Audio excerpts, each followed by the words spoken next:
Sanggup nggak? Nggak sanggup. Makanya akhirnya diputuskan hukum undang-undang yang berlaku. Nah, Kristen-Kristen ini membawa hukum undang-undang kepada hukum agama. Yang dimana Nabi Muhammad SAW menikahi Siti Aisyah itu mengikuti hukum agama.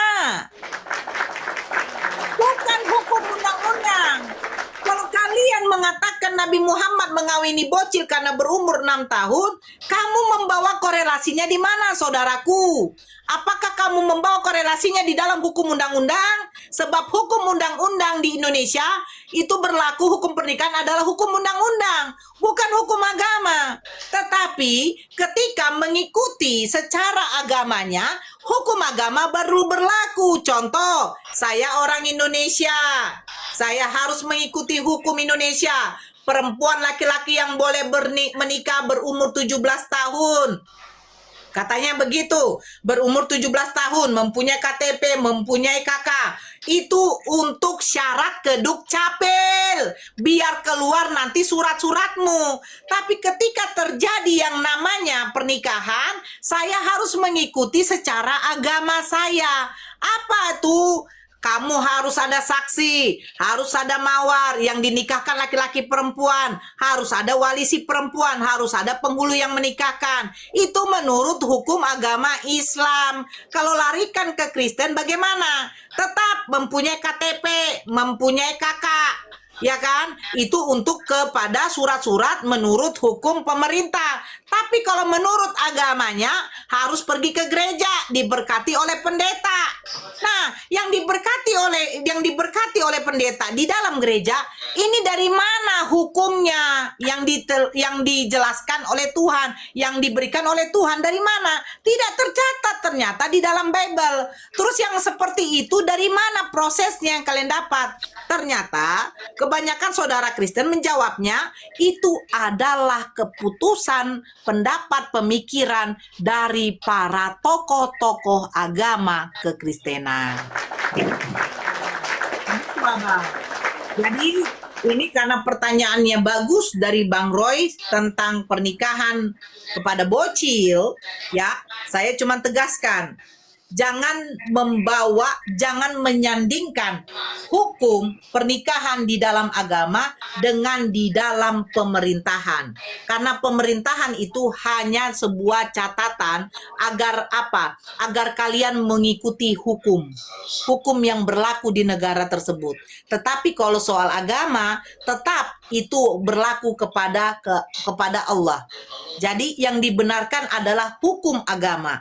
Karena kita akan pertanggungjawabkan kelak nanti sama Allah. Bukan pemerintah yang menyelamatkan kamu kelak. Kalau kamu dikatakan agama zina, walaupun pemerintah mengatakan kamu tidak zina, tetap kamu akan mempertanggungjawabkan perlakuan kamu, perbuatan kamu kepada Allah. Pemerintah tidak bisa menjamin kamu masuk surga. Tetapi aturan, larangan, perintah dari Allah yang bisa menjamin kamu masuk surga. Itu baru betul. Apakah pemerintah mengajarkan semua orang yang di Indonesia ini menikah harus ada mahar? Tidak, karena Kristen tidak pakai mahar. Betul tidak? Betul tidak? Kristen tidak pakai mahar. Kalau di dalam Alkitab nggak ada istilah mahar. Jadi kalau melalui adat, ada. Bukan. Di adat kami ada. Bukan, mahar itu bedakan. Kalau di dalam agama Batak, kalau di dalam suku Batak, yang abang katakan itu adalah sinamot. Yang dimana sinamot itu adalah uang tolak dari laki-laki untuk perempuan, itu untuk pesta abang. Betul? Tapi kalau mahar, permintaan saya kepada calon laki saya. Apa yang kamu mau mahar kau, Dek? Saya minta 1 gram cincin emas abang. Nah, ketika dikasihkan nanti calon laki-laki saya kepada saya 1 gram cincin emas, itu mutlak milik saya. Tidak bisa diganggu-gugat oleh siapapun. Tapi ketika sudah dikumpulkan dari pihak laki-laki dengan perempuan untuk membicarakan soal pesta, itu bukan mahar, tapi uang tolak. Itu sudah memakai adat. Ya, kalau mahar tidak ada sangkut paut dengan adat abang. Kalau mahar tidak ada sangkut pautnya dengan adat. Mahar tetap mahar, kewajiban. Kewajiban laki-laki kepada si perempuan itu adalah bentuk hadiahnya kepada si calon istrinya. Itu mahar. Kalau yang abang bilang adat, itu ada di semua adat. Kalau di dalam Makassar itu namanya uang panai. Kalau di dalam Batak itu namanya sinamot. Itu betul. Ya, nah makanya saya bilang kalau mahar di Kristen tidak ada mahar, betul? Nah, apakah pemerintah bisa mengatakan pemerintah bisa mengatakan kalau yang menikah itu tidak ada mahar itu dosa? Gak bisa, karena ini pemerintah. Pemerintah itu tidak akan bisa mengganggu berhubungan dengan undang-undangnya dengan agama. Karena Indonesia itu mengakui 6 agama, yang dimana tata cara pernikahan, tata cara yang lain itu berbeda dengan agama lain. Contoh, di dalam Islam perempuan yang haid tidak bisa untuk memegang mushaf Quran, tidak bisa membaca, melantunkan ayat Al-Quran, tidak bisa melakukan ibadah sholat. Nah, tapi kalau di Kristen ada nggak? Nggak ada. Perempuan haid pun boleh masuk. Betul kan? Perempuan haid pun boleh memegang Bible. Perempuan dengan laki-laki yang berjima tidak ada mandi wajib boleh memegang Bible. Betul kan? Nah, makanya saya bilang pemerintah tuh tidak mengatur hukum soal pernikahan menurut agama. Tidak diatur itu. Tetapi agamalah yang mengatur manusia. Nah, kalau agama tidak sesuai, maksudnya kalau perempuan laki-laki yang menikah tidak sesuai dengan aturan agama, dikatakan berdosa, berzina. Walaupun dia sudah memenuhi catatan ataupun surat-surat menurut pemerintah. Paham ya, Bang? Makanya itu, poinnya intinya dari sini apa? Poin intinya dari sini itu adalah ketika kalian mengatakan Nabi saya mengawini bocil, cobalah berpikir memakai akal kalian. Yang kalian omongkan ini hukum Islam apa hukum pemerintahan? Kalau kalian mengatakan hukum Islam, yang dimana Nabi Muhammad SAW tidak pernah melanggar aturan syariat dalam pernikahan, tapi kalian korelasikan ke dalam hukum Indonesia, ya betul, hukum Indonesia tidak membenarkan perempuan yang masih di bawah 17 tahun menikah. Masalahnya Nabi Muhammad emangnya orang Indonesia? Tidak. Betul kan? Terus apakah Nabi Muhammad itu mengikuti hukum di Indonesia? Tidak. Nabi Muhammad mengikuti hukum di dalam Islam. Dan di dalam ajaran agama kami, perempuan yang saya katakan tadi sudah bisa untuk dinikahi. Kalau kalian katakan belum ada kesiapan perempuan seperti itu pribadi kalian lagi. Benar nggak? Ada orang yang umur 30 tahun belum menikah, Bang. Ada orang yang umur 40 tahun belum nikah. Apa dia punya alasan? Saya belum ada kerjaan tetap, Bunda. Saya takut tidak bisa kasih makan anak orang. Ada umur yang 18 tahun sudah menikah. Dia sudah merasa pantas. Dia sudah bisa merasa siap untuk menafkahi nanti anak orang. Ada kok, Bang. Betul tidak? Jadi yang abang ceritakan itu bukan kelayakan, tetapi persiapan. Sudah siap nggak kamu berumah tangga? Kalau belum siap jangan dipaksakan. Bukan soal layak.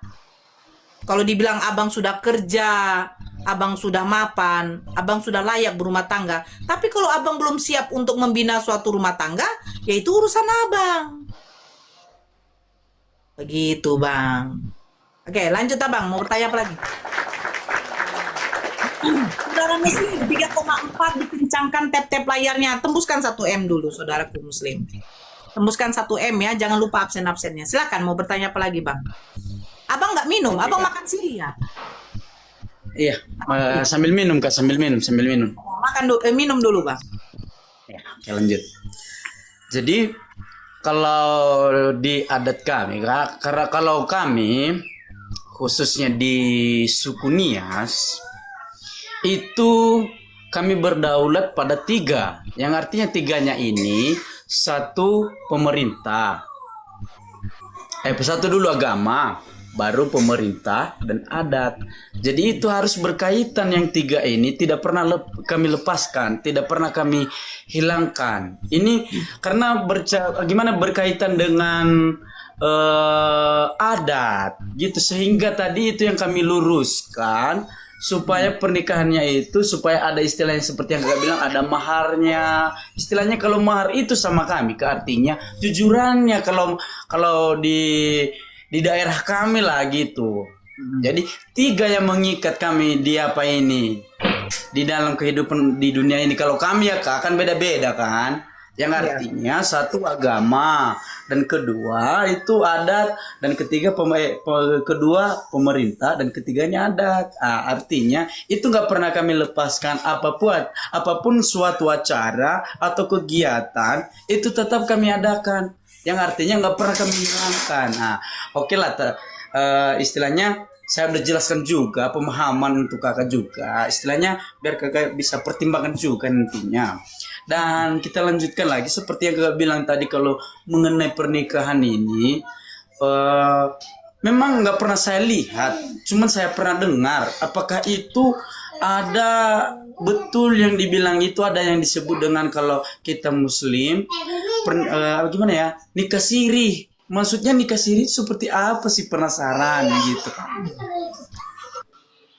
Oke, nikah siri ya itu mudah-mudahan saya tidak salah. Saya sudah undang, saya punya ustadz naik, tidak mau naik. Mungkin karena mau zuhur juga ya di wilayahnya Ustadz Alif, makanya apa. Ustadz Alif kalau mau naik silakan naik ya Ustadz. Ini mudah-mudahan saya tidak salah, nanti tolong kalau ada yang bisa paham di cross check. Sebenarnya pernikahan siri dengan pernikahan yang saya katakan itu sama. Cuman pernikahan siri ini adalah yang dimana tidak, sebentar dulu, mungkin ada yang mau naik. Oh bukan ya. Ustadz kalau mau naik silakan, ini yang naik ini Kristen semua. Yang dimana pernikahan siri itu tidak dilegalitaskan oleh hukum. Itu saja Pak. Contoh begini.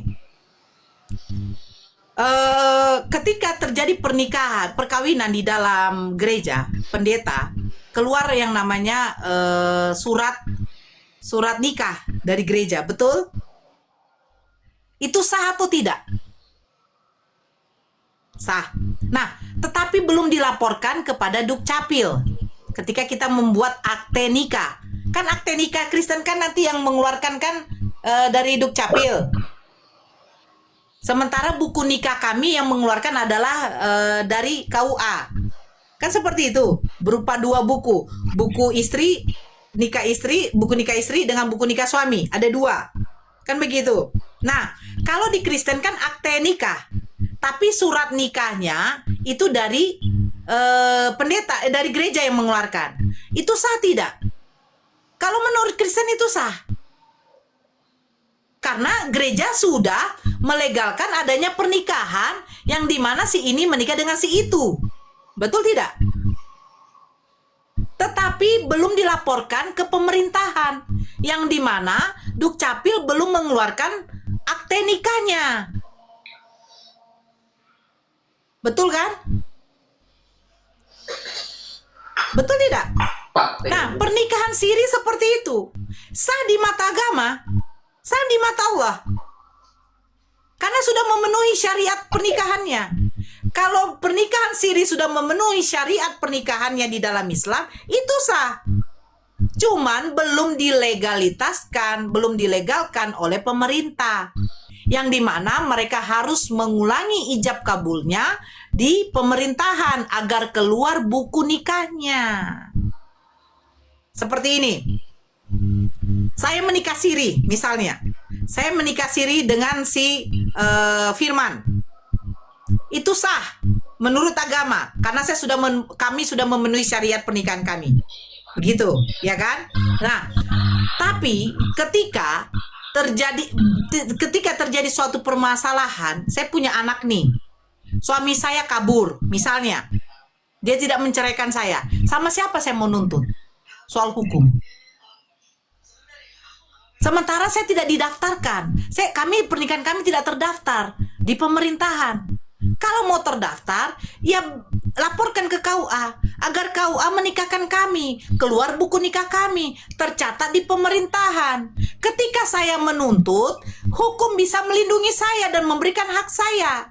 Dan si laki-laki ini, si suami ini akan dituntut hukumannya. Kamu tidak menafkahi istrimu, sekian tahun penjaranya. Kamu tidak memberi nafkah kepada anak-anak kamu, sekian tahun penjaranya. Itu pernikahan kalau mau dilegalitaskan secara pemerintahan. Tapi bagaimana hukumnya secara agama, Nora? Sah. Selaku memang kalau memang mengikuti syariat pernikahannya. Syarat-syarat pernikahan di dalam Islam kalau dia memang sudah terpenuhi, sah. Tetap sah. Siapa bilang pernikahan siri itu tidak sah? Tetapi kalau nanti menuju ke hukumnya, dia sudah tidak bisa. Makanya pemerintah itu mewajibkan menikah secara sah. Janganlah kamu menikah secara siri. Yang dirugikan itu adalah si perempuan. Kenapa? Kalau si perempuan menuntut haknya sebagai istri, si perempuan menuntut haknya nanti untuk anak-anaknya, sudah tidak bisa. Tidak bisa, karena dia tidak tercatat di dalam pemerintahan. Kasihan. Yang di sini yang disusahkan, yang di sini dirugikan adalah si perempuan. Coba, kamu dinikahi sama si laki-laki ini secara siri. Kamu menuntut. Pak, saya mau menuntut suami saya. Dia tidak menafkahi saya selama 3-4 bulan. Anak-anak saya ditelantarkan. Terus datang dari pengadilan. Datang dari apa? Mana surat buku nikahnya mana? Gak ada. Menikah secara siri. Ya ibu tidak bisa menuntut. Resiko.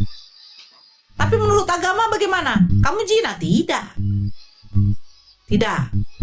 Tetap itu sah. Tetap itu legal. Tapi dalam hukum pemerintahan kita sudah dirugikan. Itu maksudnya.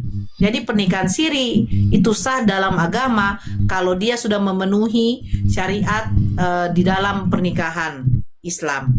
Tapi kalau di dalam pemerintahan, ya dalam hukumnya dia sudah tidak bisa untuk dipertanggungjawabkan. Bagaimana hukum mau melindungi dia sementara dia tidak mengikuti prosedur di dalam aturan pemerintah? Begitu. Silakan deh. Ya sama seperti kayak di gereja kan, surat dari gereja keluar, tapi kalian tidak melaporkan kepada Dukcapil. Nggak ada kalian punya kakak dengan KTP. Terus kamu menuntut, istri saya dibawa kabur orang lain, kata kamu. Loh, kamu menikahnya di mana? Di gereja. Terus mana maksudnya gini, mana dia punya bukti bahwa itu adalah istri kamu yang tercatat di dalam pemerintahan kakak bahwa itu istri kamu? Nggak ada, Pak. Kenapa nggak urus? Nah itu.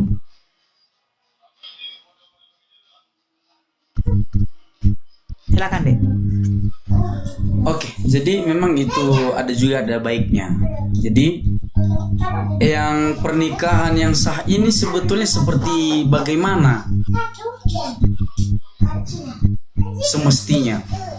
Pernikahan yang sah ini istilahnya yang disenangi oleh Tuhan, oleh Allah. Yang mana sesungguhnya ini? Gitu kan? Ya.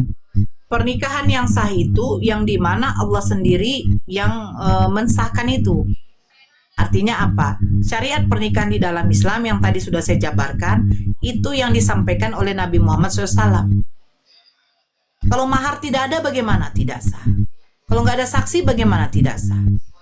Kalau nggak ada wali si perempuan bagaimana? Tidak sah.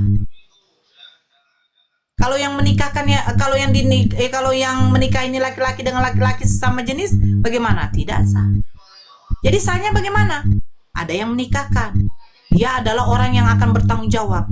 Jadi penghulu itu bukan sembarangan deh. Orang yang menikahkan ini tidak boleh sembarangan. Orang yang menikahkan, dia harus tahu syarat hukum di dalam Islam yang boleh dia nikahkan itu yang bagaimana.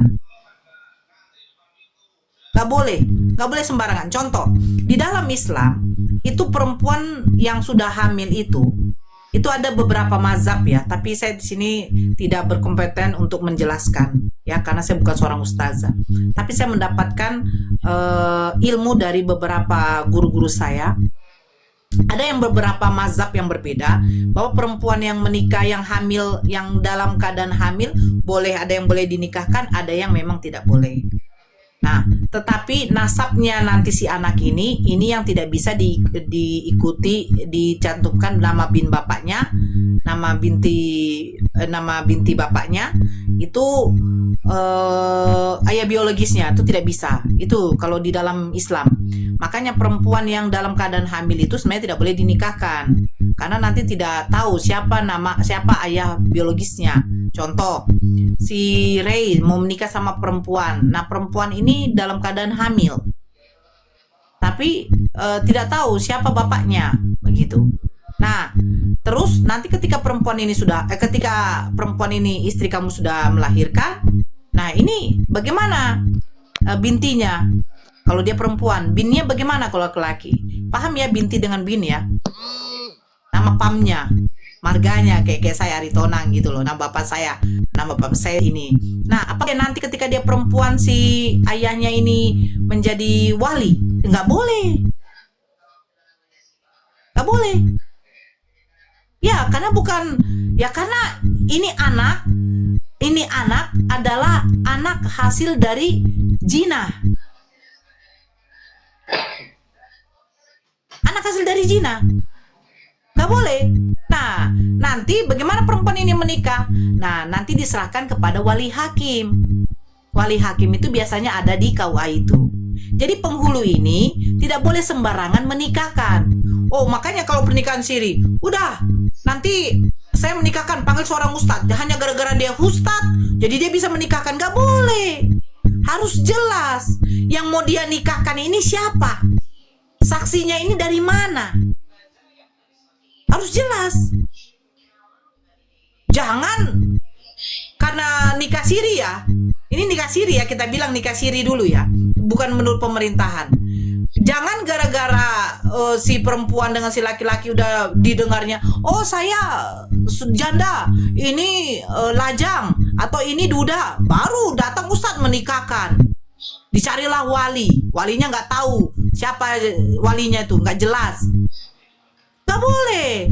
Nanti dosanya sama siapa? Yang mempertanggungjawabkan dosanya itu adalah si penghulu ini yang menikahkan ini.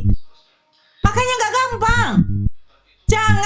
Jangan hanya gara-gara dia seorang ustadz, dia hafal. Kalau dia memang hafal Quran ya, dia mengerti hukum Islam ya, dia tidak akan sembarangan untuk menikahkan perempuan dengan laki-laki.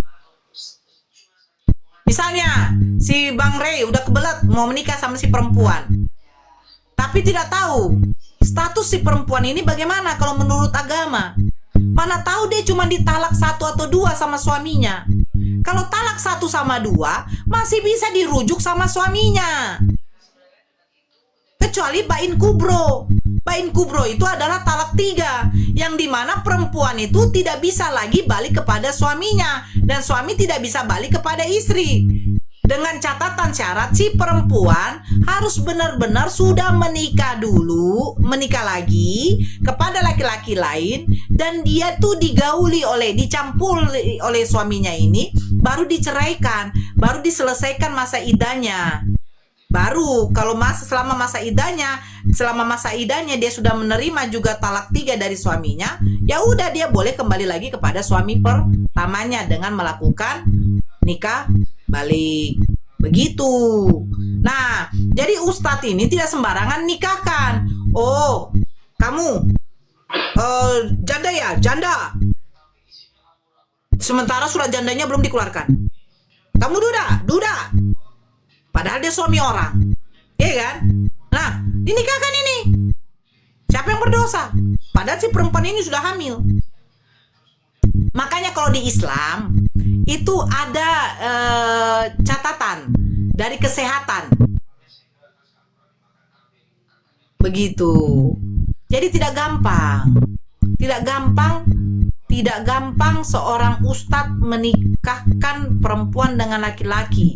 harus jelas dulu, dipenuhi dulu syarat-syaratnya. Bisa nggak perempuan ini, sudah pantas nggak perempuan ini untuk dinikahkan? Kalau dia janda, kalau dia gadis, ada nggak keterangan bahwa si orang tua ini memperbolehkan anak gadisnya menikah?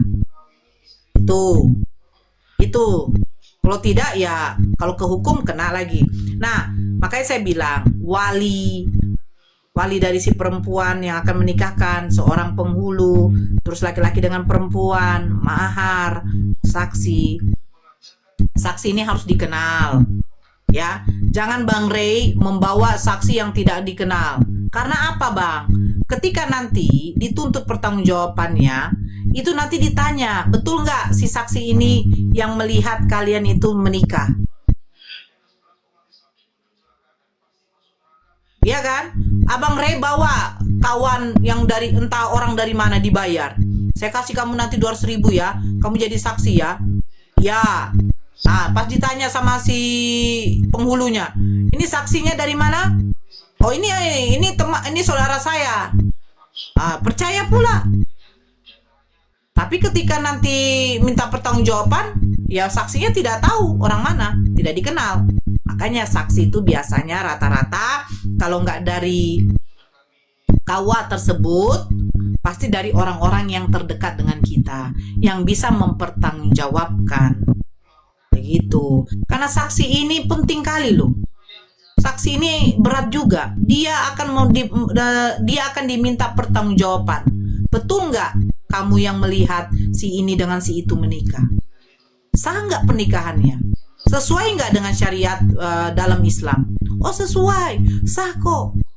Yang menikahkan pun juga walinya dari si perempuan, atau yang menikahkan pun juga dari penghulunya yang menyediakan walinya. Penghulunya ini bagaimana? Penghulunya ini adalah orang yang benar tidak? Maksudnya apa? Orang yang tidak sembarangan untuk menikahkan. Jangan gara-gara dia ustadz, dia nikahkan aja. Padahal istri orang